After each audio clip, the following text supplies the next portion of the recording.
The altar ring of the Edo people. The imagery of this brass ring relates to human sacrifice. Arrayed along the ring's circumference are three gauged and severed heads and four bound, decapitated bodies.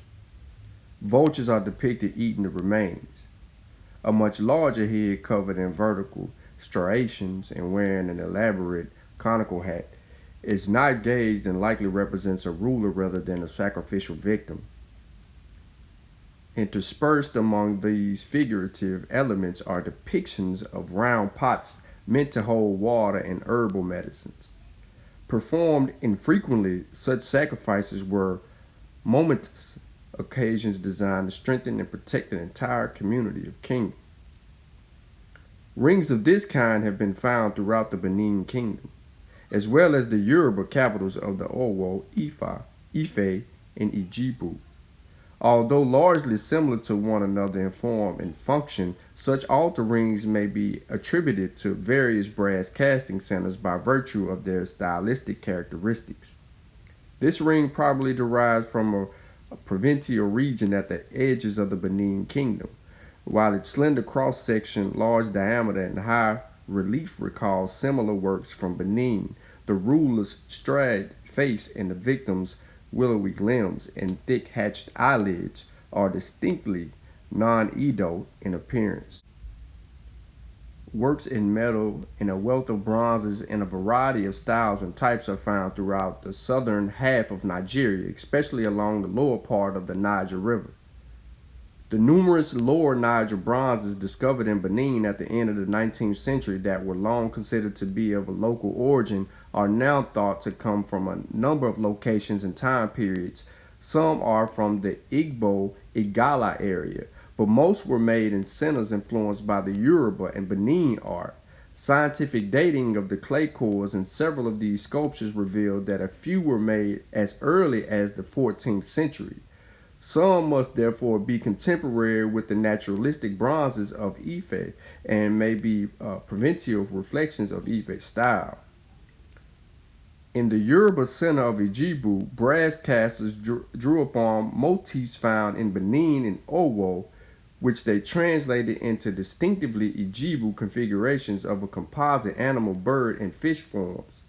The complex regional interrelationship that have historically existed between Benin, Owo, and other Yoruba casting traditions are underscored by a shared tradition of cast metal altar rings. The iconography of a group of about 20 examples is related to sacrifice. This ring, cast by the lost wax process and weighing nearly 8 pounds, is embellished with images in relief. Most prominent is a human figure dressed in full regalia and with a posed crescent form scarification on the forehead. Three nude human bodies, bound at the elbows and lying on their stomachs, are depicted with their severed and rope gauge heads turned in opposition to the bodies. A bird modeled in full relief pecks at the neck of the body placed directly opposite the major figure.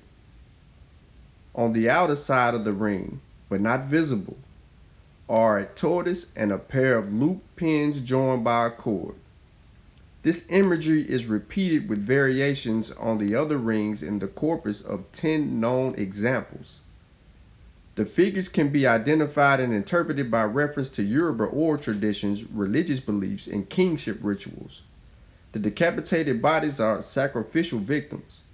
In the distant past, the Yoruba practiced human sacrifice on occasions of great importance to the entire community, such as festivals, honoring Ogun, the god of iron, or rites connected with the crowning of a new king. The victims were gauged to prevent them from cursing the priests who executed them. The bird is a vulture, which in Yoruba cosmology is a messenger of the gods charged with carrying sacrifices to them. Thus, the presence of vultures on the ring indicates that the sacrifice was acceptable to the god. The prominent figure represents an individual of elevated status as indicated by the elaborate regalia, a conical crown of a headdress with raised V-shaped motifs, the necklace, cross baldricks, armlets, and the bangles, a scepter or staff, carried in the right hand, and the two-tiered wrapper made of textured material. The scarification on the figure's forehead is like that found only in connection with the Akshangbo Association of the Ijebu Yoruba Kingdom, now a town in southwestern Nigeria. The pattern is seen on the male and female association members and of Akshangbo paraphernalia. That the figure may relate to the Akshangbo Association seems to be supported by the loop pins on the outer edge of the ring, which resembles Akshangbo ritual objects. The figure's gender is ambiguous. The protrusions at either side of the cross baldricks may represent feminine breasts or masculine pectorals. Under what conditions could the imagery of human sacrifice death represent by a tortoise, the Akshangbo society and royalty of a high status appear in the same composition?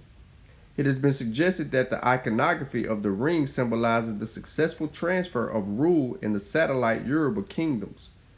Following the new king installation, the cast metal ring would have been sent to the paramount Yoruba king, the Oni, at the ancient capital of Ile-Ife, as proof that the prescribed rituals, including human sacrifice, have been accomplished.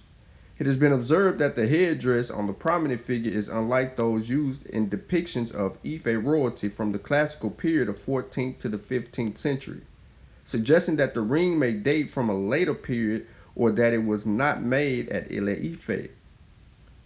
The figure wearing the headdress may represent newly crowned Oba or queen, or a female representative of the Akshangbo society, each of whom played an important role in Yoruba kingship rituals.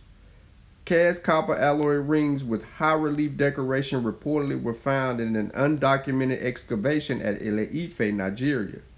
When the rings were cast, it is not known. However, their greenish patination suggests they may have been buried.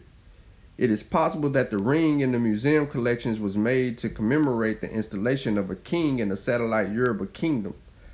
Alternatively, it may have been part of a satellite kingdom's treasure or belonged to the Akshangbo society.